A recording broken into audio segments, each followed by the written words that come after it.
Years ago, I was in what was a pretty difficult season of life for me. It was around the time that I had turned 40. I've talked about this period of time, I'm sure, before, but I was having such increased anxiety and dread about the future that it kind of paralyzed me a little bit.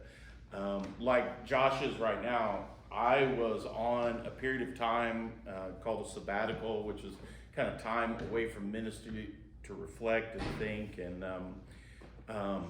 in that thinking and reflection, I think some fears, maybe that had always been there, really kind of came to the surface in my heart about life and future. And I started having panic attacks and having a hard time sometimes leaving my house.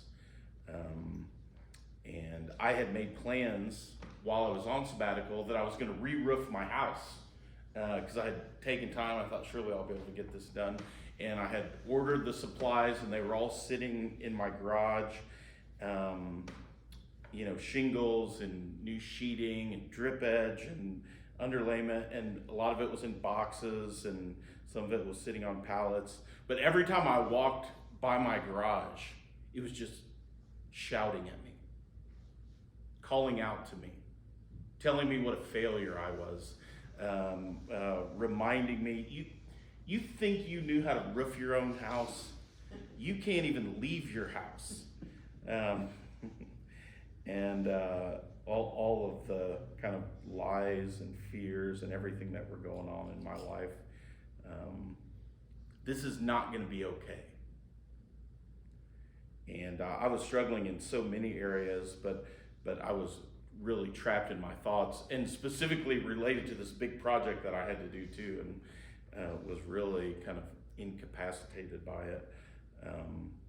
And I've been talking to a few of my friends about how I had been struggling and some of the things that I was wrestling with and the feelings of being alone and just the overwhelming dread about so much. And I specifically remember this one time where we were sitting outside on someone's deck, and I was with my friends Mark and Jeff, and after I had shared some things with them, they just brought up to me this idea that they had been thinking about. And they had been talking about it, and they talked about it with a few other friends, and they said, if it was okay with me, they would like to do my roofing project themselves. And what they were going to do is they were going to hire someone who did roofing for a living just to make sure they did it right. And then they were going to just recruit a bunch of volunteers. And they said I could be there if I wanted to, or I didn't have to be there if I didn't want to. And they wondered if that would be okay with me. And I was actually probably a little bit prideful about it, and was kind of resistant to their idea, because in my mind I thought I should be the one doing this. But of course, knowing that I was at that time really kind of incapable of being able to do it. They said, isn't this what we would do for you if you broke your leg or something and couldn't get up on your roof? We would do the same thing. You're just having a hard time. And so they did it.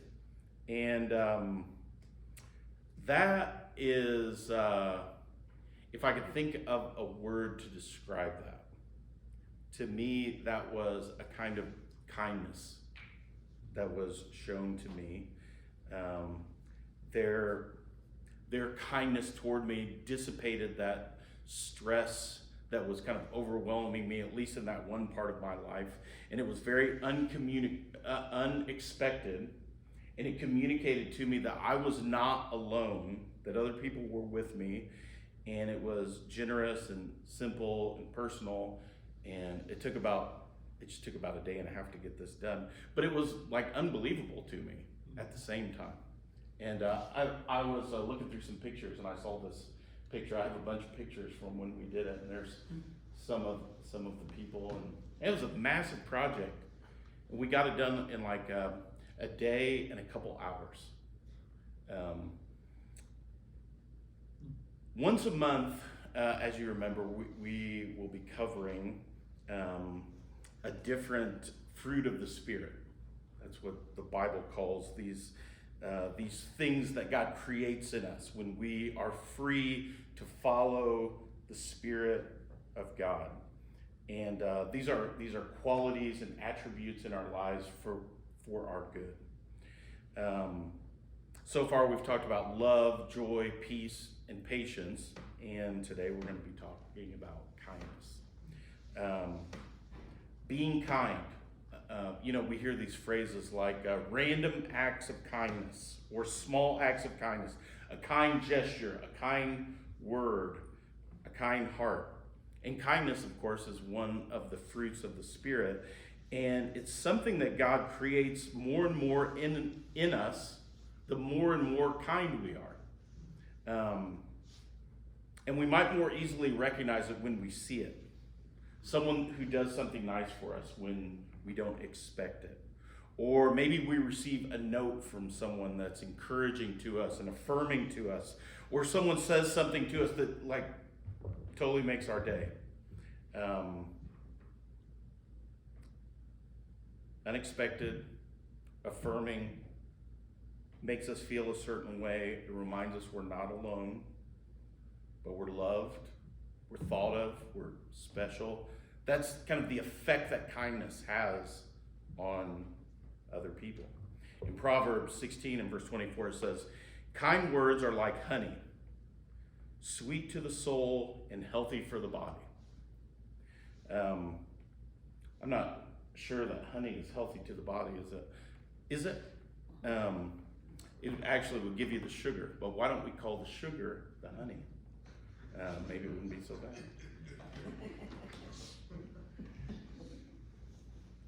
But kind words are like honey. They're nice, they're sweet, they have a good effect on us. In our day, of course, when there's so much division in the world, and there's so much talking negatively about other people or other people's ideas or other thoughts, or pointing the finger or trying to place blame, and it's going on all around us. And these last couple of years of being in a pandemic hasn't helped any of that. In fact, it's made it so much worse. And that may be because of the things that we read on social media, or it may be because of the things that we're seeing in the news, or it may be because people are just getting meaner, or they're letting their meanness come out. Sometimes in my life, maybe even in my own house, sometimes I just think, can't we just all be a little nicer to each other? It's not a thing that is around us everywhere, but a good dose of kindness could really transform both our experience and the experience of the people that we come into contact with too. Exodus chapter 2, there's a little story. You've probably heard the story, maybe, if you're familiar with the story of Moses. It says, now a man of the tribe of Levi married a Levi woman, and she became pregnant and gave birth to a son. And when she saw that he was a fine child, she hid him for 3 months. Prior to this, the Pharaoh had just ordered that every baby boy was to be taken and killed and thrown into the Nile. But when she could hide him no longer, she got a papyrus basket for him and coated it with tar and pitch, and she placed the child in it and put it among the reeds along the bank of the Nile. And then his sister stood at a distance to see what would happen to him. Then Pharaoh's daughter went down to the Nile to bathe, and her attendants were walking along the riverbank, and she saw the basket among the reeds and sent the female slave to get it. And she opened it, and she saw the baby, and he was crying, and she felt sorry for him. This is one of the Hebrew babies, she said. Then his sister asked Pharaoh's daughter, shall I go and get one of the Hebrew women to nurse the baby for you? Yes, go, she answered. So the girl went and got the baby's mother, of all people. And And Pharaoh's daughter said to her, "Take this baby and nurse him for me, and I will pay you." So the woman, who was Moses' mother, took the baby and nursed him. And when the child grew older, she took him to Pharaoh's daughter, and he became her son. And she named him Moses, saying, "I drew him out of the water." So Moses' real mother tried to save his baby, of course. Everyone was living in fear. Everyone was afraid of what Pharaoh was going to do. There was an order to kill all the babies. And she thought, maybe if I just do something, maybe I can save this child. And so she placed the baby in the reeds, and then Pharaoh's daughter found the baby, and she helped raise the baby, and then she pretty much adopted the baby as her own baby. And this was an act of kindness, of course, that went against the culture. I mean, it was her own father that was telling people to kill these babies. And she acted against what the culture was saying in order to show kindness to a child. Now, a baby is not a hard thing to show kindness to, right? Like, if you think about who we're going to show kindness to, they're probably at the top of the list. Babies. Well, because they're just so cute and innocent, and they really haven't done anything. And so in this situation, this was an act of kindness, ultimately, that changed the life of this baby, but it also changed the history of the nation of Israel too, right? Because it was that same baby who became a child, then became a man, and then who led Egypt, or who led Israel, who were in slavery in Egypt, out of Egypt. But she treated him like a son, not like a servant, but a son. Let me ask you this. Can anyone think of an act of kindness that someone has shown you recently, or something you have observed? Some sort of thing that someone did that was kind, either to you or to someone you knew, and you saw it or witnessed it.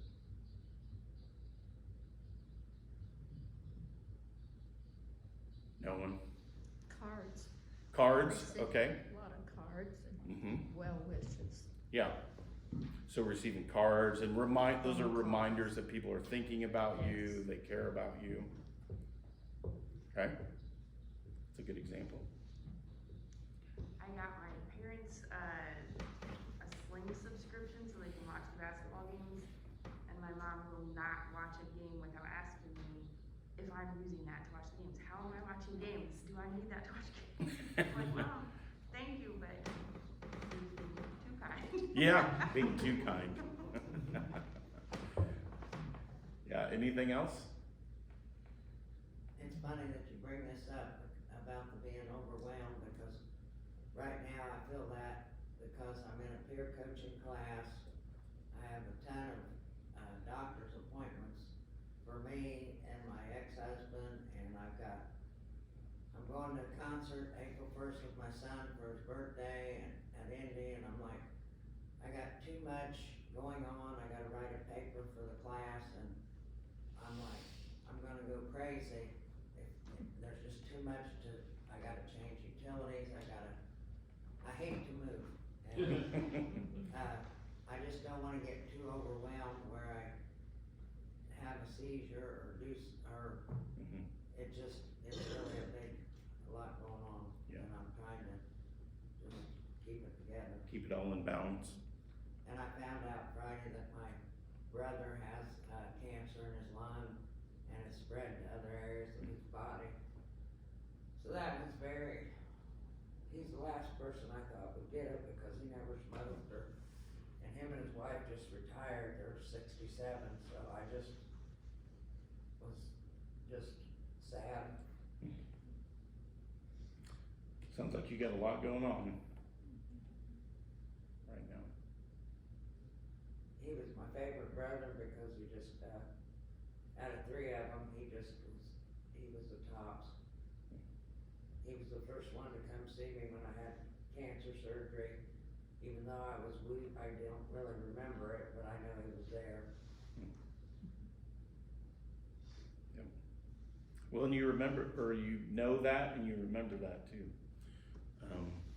And that's the effect that kindness has on us, yeah. I was, it's been about a month or so ago, I was at MCL's for lunch, and we were sitting there, and there's a gentleman sitting at the table next to us, and he was being weird, he said he spilled a bunch of stuff on the floor, and this young man, who was probably 16 or so, went over and helped him pick all the stuff up, put it on the table. You were with me, weren't you? I think, yeah, and took care of him. And I thought, and I told the young man, I said, you're very kind. And I said, that was a good gesture. That made me feel good. Yeah. Yeah. Well, we like to see it, observe it, even if we're not the recipient of it. Other people's kindness.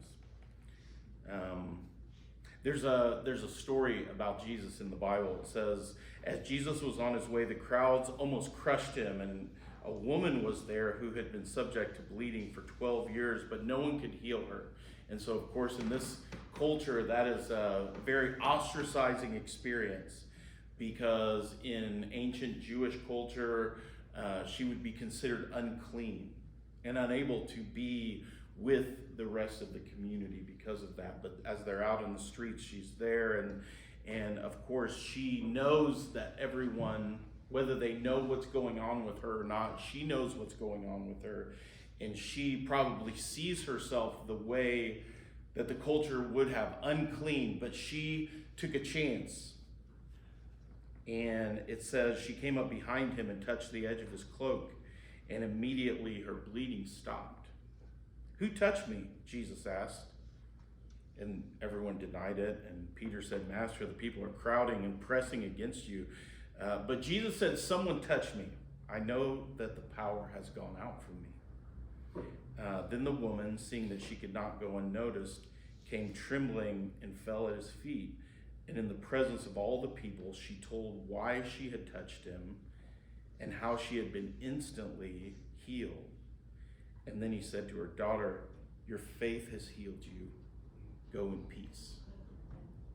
You know, when it comes to healing, we see all these different types of interactions that Jesus has where he heals people, and it usually involves him touching them in some way or placing his hands on them, but to give them a reminder, like the kind of thing that we would look at and we would say, that is an act of kindness to a person who often is not being shown kindness.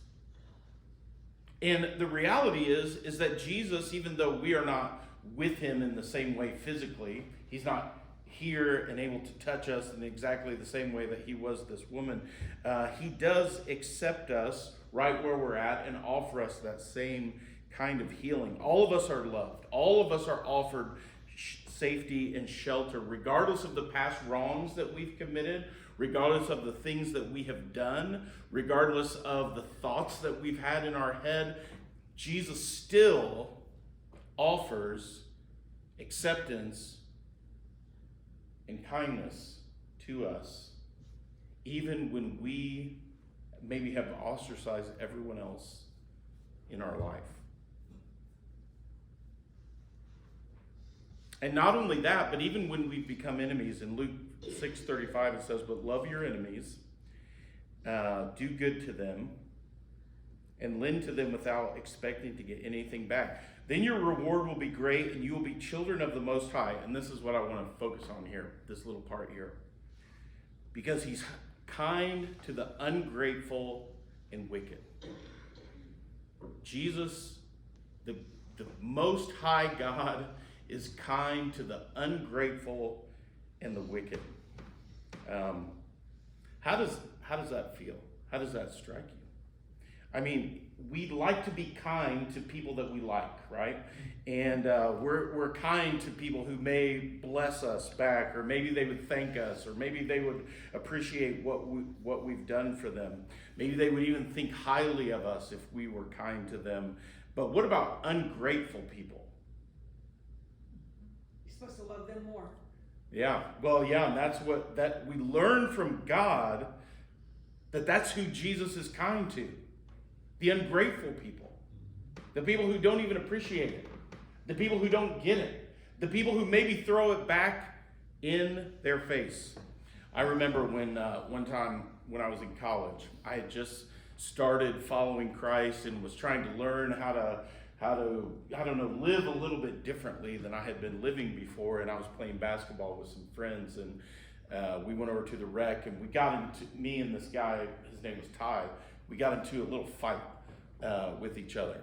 And, a little scuffle on the basketball court, and it happened in front of a bunch of my other friends. And so I went back to my room, and later that night, one of my friends came and said, "Don't you think you should apologize to Ty?" I was like, "No way, I'm not apologizing to him. He started it. There is no way that I am going to go over there and apologize to him." And I think he shared with me maybe shared with me some Bible verse, or he was, kind of reminded me that, as a follower of Christ, we should, work to be at peace. But I was just thinking about what he did, not about what I did. And so later that night, I went over to Ty's dorm room, and I said, "Hey Ty, I just want to tell you I'm sorry about what happened today on the basketball court." And he said, "Yeah, you were being a real ass."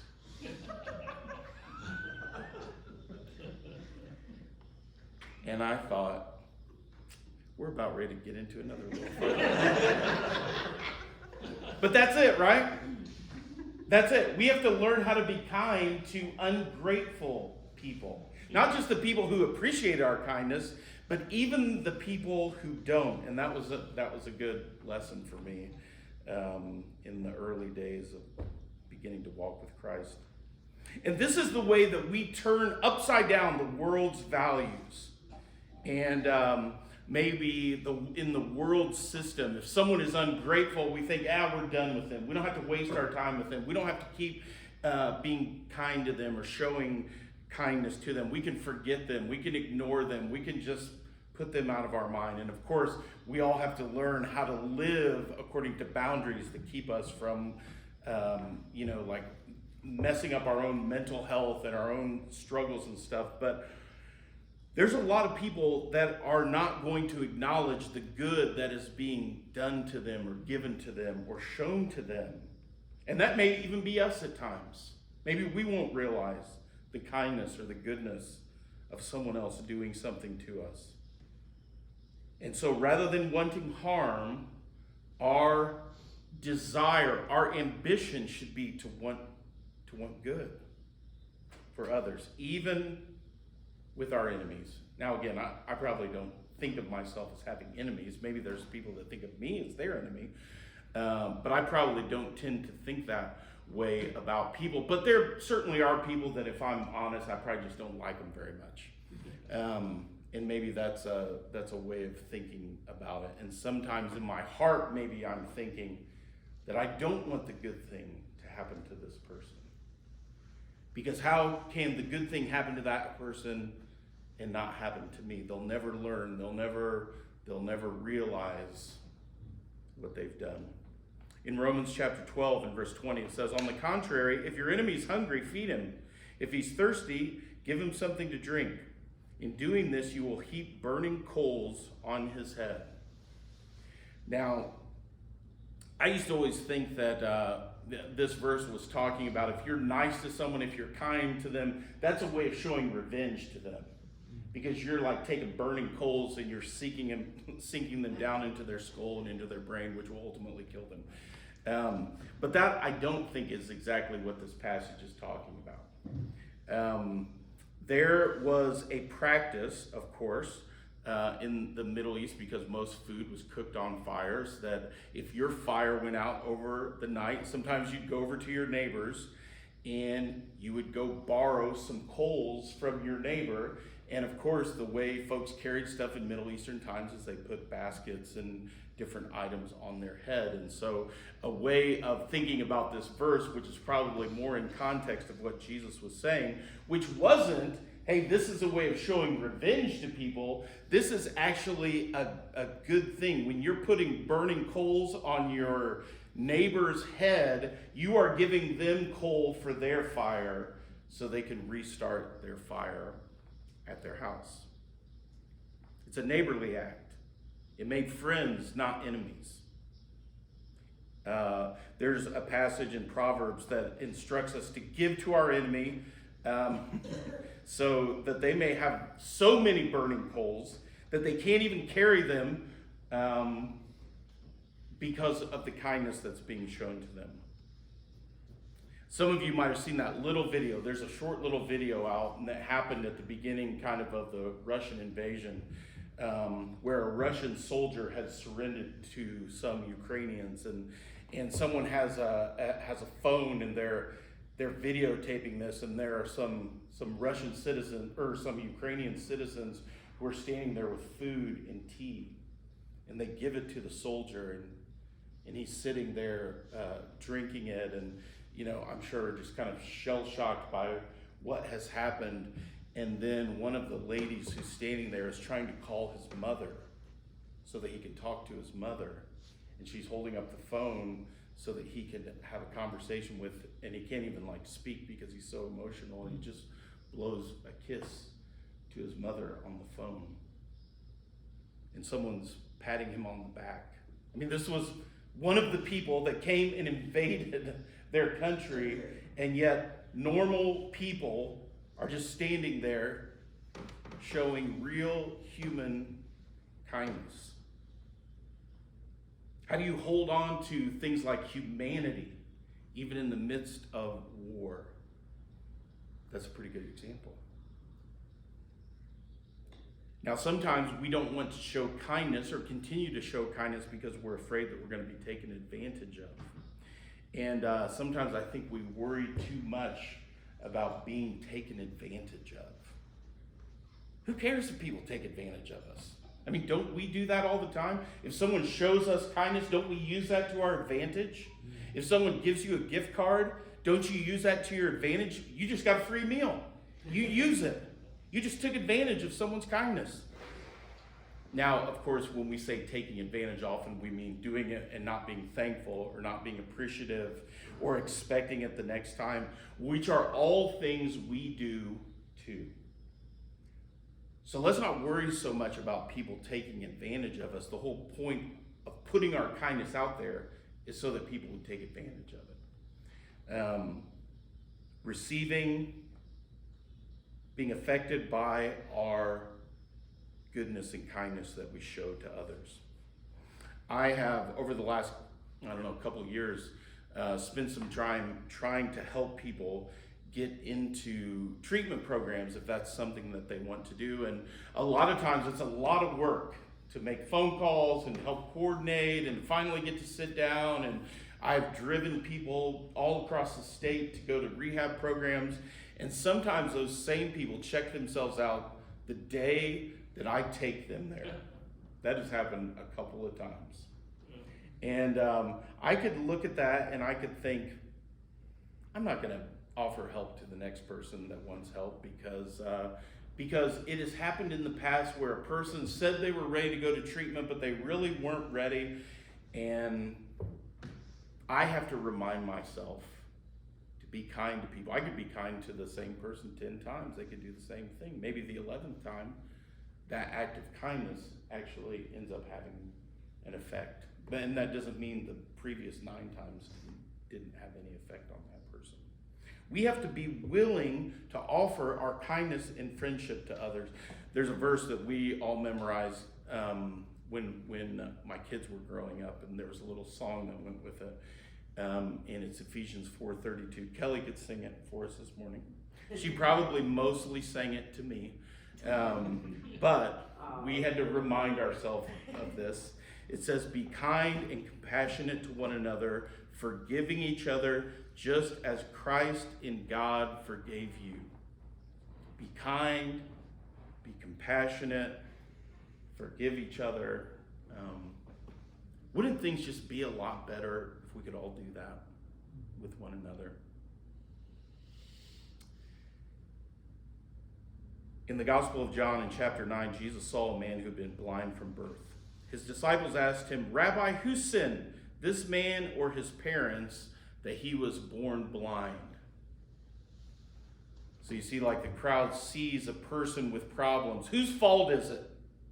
That's what we want to know, right? Whose fault is it that this bad thing happened? Who did this? Why is it this way? We want to blame someone. And Jesus replied, neither this man nor his parents sinned, but this happened so that the works of God might be displayed in him. As long as it is day, we must do the works of him who sent me. Night is coming when no one can work. While I'm in the world, I am the light of the world. And having said this, he spat on the ground and anointed the man's eyes with a mixture of mud and saliva. Now, you know, like everywhere around, there were people selling these expensive little bottles of oil that were made for healing. Come buy this oil, and then you can, put this on someone and they can receive healing or whatever.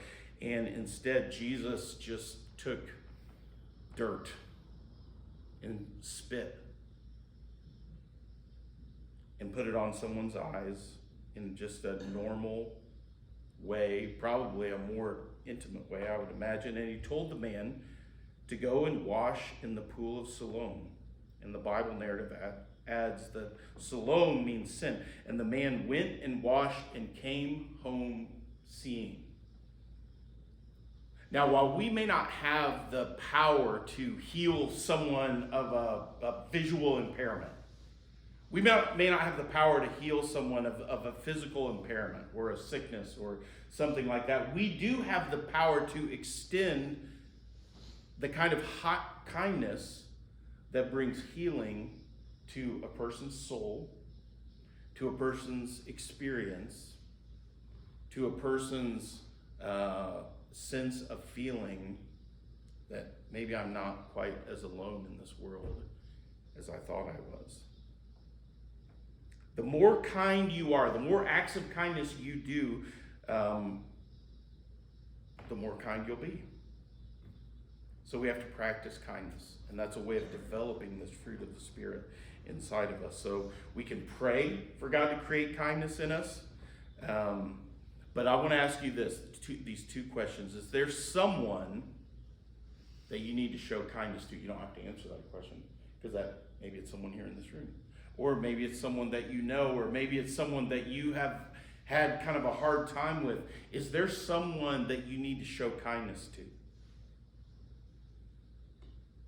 And then, of course, whether you're thinking of someone in particular or not, I think God would urge us to do something kind. Even if you're not thinking of who's someone that you can show kindness to. Who's something that you can do something kind to, where you can think of all the things that God has done for me, the way that Jesus has loved me, the way he's extended acceptance and grace to me, who could I extend that to?